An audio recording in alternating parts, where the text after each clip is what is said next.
Okay, we are going to discuss preparation of an effective oral presentation. The foundation for successful oral presentation is preparation. Speakers who do not prepare are telling the audience member they are unworthy of the speaker's best effort. True preparation builds a speaker confidence and assures the audience of an interesting and informative presentation. कल हमने बात की थी कि presentation क्या होती है।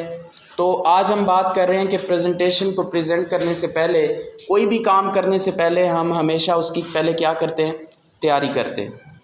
आप फॉर एग्ज़ाम्पल सुबह घर से निकलते हैं कॉलेज के लिए, यूनिवर्सिटी के लिए, किसी भी काम के लिए, तो आप सबसे पहले क्या करते हैं, तैयार होते हैं। अगर आपने यूनिवर्सिटी आना है तो आपका ड्रेस कोड डिफ़ाइन है, आपने उस ड्रेस कोड में आना है। अगर आपने कहीं शादी पे जाना है तो उसका भी ड्रेस कोड क्या है, डिफ़ाइन है। ठीक है, आपने पेंट कोट पहना है, आपने घघरे पहनने हैं, फॉर एग्ज़ाम्पल शरारे व्हाट्सएवर, कोई और चीज़ जो इसमें आती है ड्रेस में, इधर शलवार कमीज़ पहननी है, या फिर सफ़ेद जोड़ा एक सिलवाया होता है जो जुमे वाले दिन भी पहनना होता है और वलीमे पे भी पहनना होता है। सो हर चीज़ के लिए सबसे पहले क्या होता है, आपको उसकी तैयारी करनी पड़ती है। फॉर एग्ज़ाम्पल आपके एग्ज़ाम आते हैं तो एग्ज़ाम से पहले भी आपको क्या करना पड़ता है, ख़ुद को तैयार करना पड़ता है। वो मैटर करता है कि आप ख़ुद को तैयार किस तरह करते हैं, या आप 1 नाइट बिफोर एग्ज़ाम ख़ुद को तैयार करते हैं, या साथ साथ विद इन अ सेमेस्टर आप अपने ईच एंड एवरी टॉपिक को साथ लेके चलते हैं। तो सेम इज़ द केस है कि जब भी हम प्रिपरेशन करते हैं प्रेजेंटेशन की, तो उसके लिए हमें कौन कौन सी चीज़ों को देखना होगा, ये हम आज देख रहे हैं। तो ये स्पीकर का जो है बेस्ट पार्ट होता है कि वो जब अपनी प्रेजेंटेशन तैयार करने लगे तो वो अपनी ईमानदारी से प्रेजेंटेशन तैयार करे for the audience.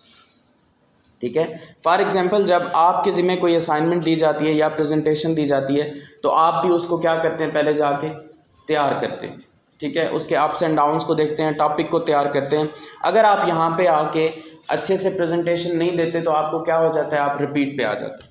On the other hand जो आपके ऑडियंस आपको सुन रहे होते हैं उनके साथ आप क्या कर रहे होते हैं, खुद के साथ भी आप जो है वो खुद तो आप रिपीट पे जा रहे होते हैं, लेकिन जो ऑडियंस का टाइम है वो भी आप क्या कर रहे होते हैं, ज़ाया कर रहे होते हैं। और इन द अदर टर्म्स आप फेथफुल नहीं होते अपने टास्क के साथ।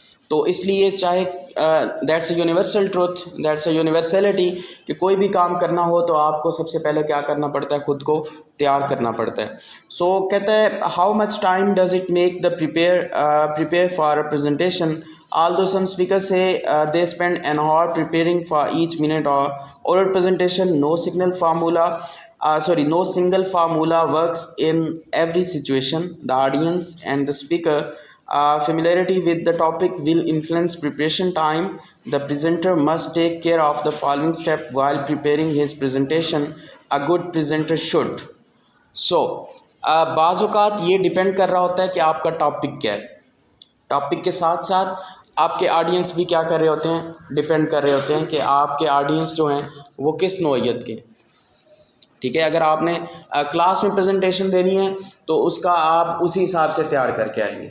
ठीक है, फॉर एग्ज़ाम्पल आपको कहा जाता है कि आपने 4 साल डिग्री कंप्लीट कर ली है, आपने जो प्रोजेक्ट पे काम किया उसका डिफेंस है, उसका वाइवा है, तो आपके चेयरमैन डिपार्टमेंट बैठे हैं, आपके एचओडी बैठे हैं, आपके एक्सटर्नल बैठे हैं, तो आपने क्या करना है, अपने उस काम को डिफेंड करना है। उसकी नौइयत क्या होगी, और होगी। जो आपको क्लास के अंदर टॉपिक असाइन किया जाएगा उसकी नौइयत क्या होगी, और होगी। वो आपने विद इन द टॉपिक रह के उसको क्या करना है, एक्सप्लेन करना है। तो प्रेजेंटर के साथ साथ तैयारी के साथ साथ प्रेजेंटर को कैसा होना चाहिए ये पहले देख लेते हैं। So number 1, determine the purpose of presentation.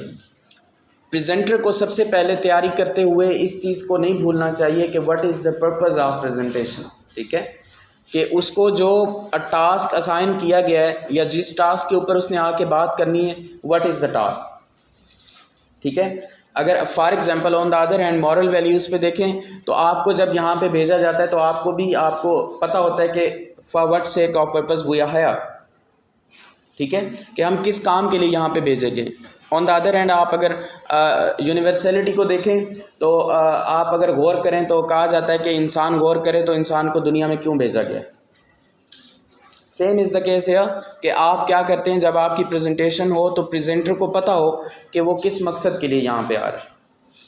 ठीक है, बाज़ औक़ात आपने देखा होता है कि प्रेजेंटर, मैं अगर क्लास की बात करूं तो प्रेजेंटर बाज़ औक़ात just for the sake of time pass या just for the sake of attendance वो यहाँ पे आते हैं और पेपर रीडिंग करके चला जाता है, सामने हैंड आउट दूर की बात, वो असाइनमेंट साथ लेके आ जाते हैं।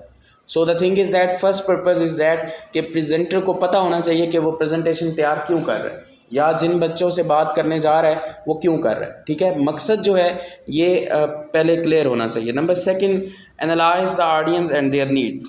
आपके प्रेजेंटर को पता होना चाहिए कि आपके ऑडियंस की ज़रूरत क्या है।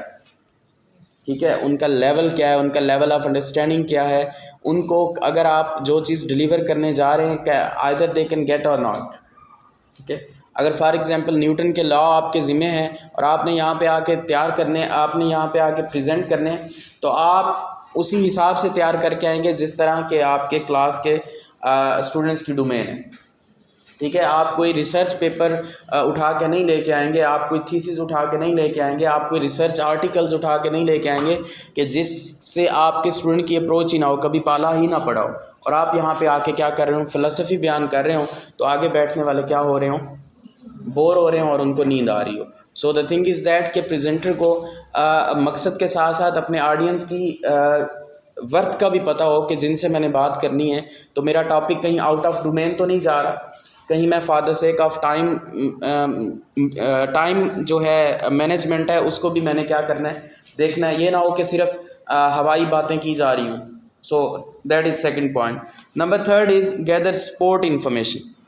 दैट इज़ वेरी इंपॉर्टेंट कि आप जब कोई भी टॉपिक डिस्कस करते हैं, कोई भी आपका टॉपिक हो गया, आपकी कोई भी थ्योरी होगी, जब भी आप उसको डिस्कस करते हैं तो आपके पास कम से कम सपोर्टिव मटेरियल हो। ठीक है, फॉर एग्जांपल हम बात करते हैं कि जैसे कि मैथ में कहा गया 2 + 2 = 4। क्या कहा गया है, 2 + 2 = 4।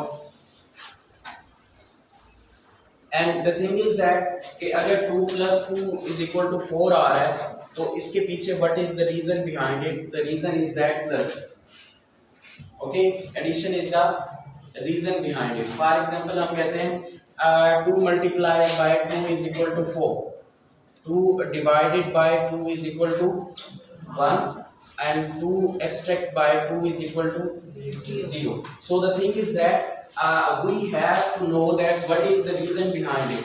That is the reason. If we are going to remove that one, for example, we are going to remove that sign. Now, can you read that one down?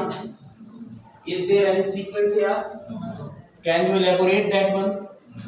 Not at all. So the thing is that जब भी आपने कोई भी theory पे बयान करनी है presentation में, या जब भी कोई टॉपिक आपने बयान करना है, तो उसका सपोर्टिंग मटेरियल के साथ साथ आपके पास लॉजिक भी हो कि अगर ये मैं इसके साथ रिलेट कर रहा हूँ तो वाई।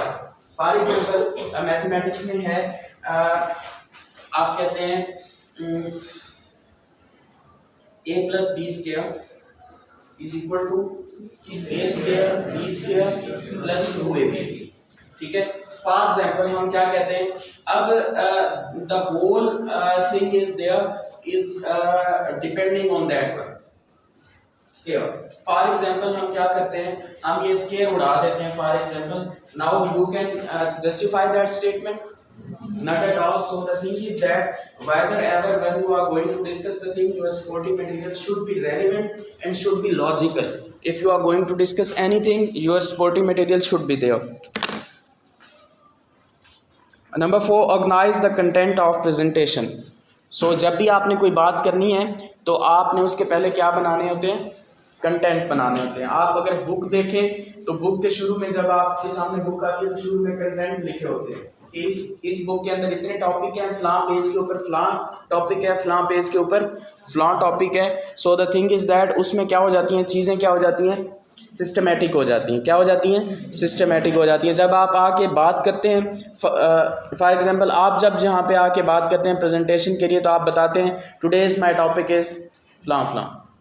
उसके अंदर क्या है वो आप फिर बाद में बयान करते हैं कि उसके अंदर ये चीज़ें हैं, टॉपिक्स हैं, सब टॉपिक्स हैं। सो आपके जो कंटेंट हैं वो भी क्लियर होने चाहिए। ठीक है, असाइनमेंट में अगर आप देखें, जब आप डील करते हैं तो आप उसके टॉपिक के आगे जो आपका सबसे पहले टॉपिक है वो आप लिखते हैं, ठीक है। अगर आप दूसरी तरफ जाएं तो आपकी प्रेजेंटेशन के जो कंटेंट हैं वो भी क्या होने चाहिए, क्लियर होने चाहिए। Number 5, prepare an outline of presentation, ठीक है। ये आप देखिएगा, उस दिन भी मैंने आपको कहा था कि जब आपकी प्रेजेंटेशन चल रही थी तो मैंने कहा था कि आउटलाइन जो है वो कंपलसरी है, आप विदाउट आउटलाइन जो है अपनी प्रेजेंटेशन को डील नहीं कर सकते। तो आउटलाइन बनी हुई वो आपको क्या करती है, वो ऐसे ही होती है जैसा कि आपने स्पोर्टिव मटेरियल डाला होता है।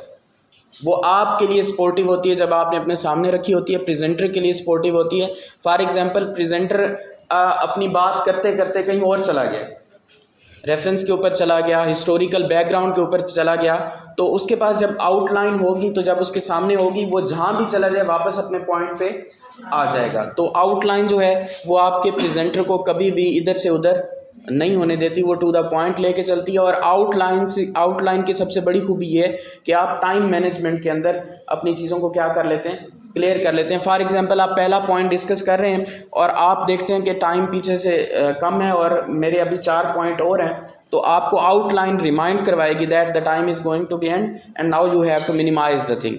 सो outline is very compulsory. Number 6, select appropriate presentation aids. इसके अंदर जो आपके एड्स हैं उसमें आपने देखना है कि कौन कौन से ऐसे आपको सपोर्टिव मटेरियल हैं। आपके बाज़ औक़ात आप देखते हैं कि आपको प्रेजेंटेशन के लिए मल्टीमीडिया की ज़रूरत पड़ती है, ठीक है। बाज़ औक़ात आपको पिक्टोरियल प्रेजेंटेशन के लिए चार्ट्स की ज़रूरत पड़ती है, ठीक है। और बाज़ औक़ात आपको प्रेजेंटेशन के लिए वाइट बोर्ड की भी क्या होती है, ज़रूरत पड़ती है। तो उसके लिए भी आपको क्या करना चाहिए, साथ ये चीज़ें जो हैं आपके जो सपोर्ट करती हैं अप्रोप्रिएट ये जो चीज़ें हैं।